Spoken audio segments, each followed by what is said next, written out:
Dear students, সুন্দরভাবে এবং সাবলীলভাবে ইংরেজিতে তোমার স্কুলের বর্ণনা দিতে হলে তোমাকে প্রথমে আসসালামু আলাইকুম, হ্যালো এভরিবডি এভাবে শুরু করতে হবে।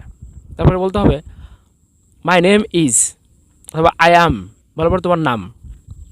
Now I am going to describe my school, এই বাক্যটা ব্যবহার করতে হবে।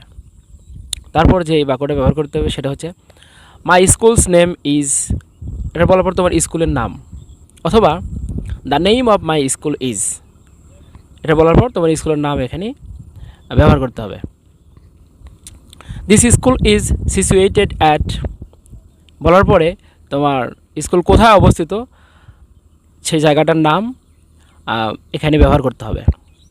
তারপর this school is established in, কত সালে প্রতিষ্ঠিত সেটা বসাতে হবে। This school is one of the best schools in this locality, এই বাক্যটা ব্যবহার করতে হবে। স্কুলে কতজন ছাত্রছাত্রী পড়ে তার জন্য এই বাক্যটা ব্যবহার করতে হবে। দেয়ার আর অলমোস্ট 400 অথবা 500-600 students are reading in this school. The teachers and the students of this school are energetic and brilliant. They are also very friendly, এই বাক্যগুলো ব্যবহার করতে হবে। স্কুলের পরিবেশ কেমন তার জন্য এই বাক্যটা ব্যবহার করতে হবে। The environment of this school is fresh and fair.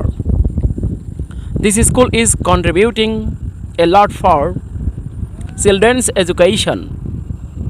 Besides I feel safe here.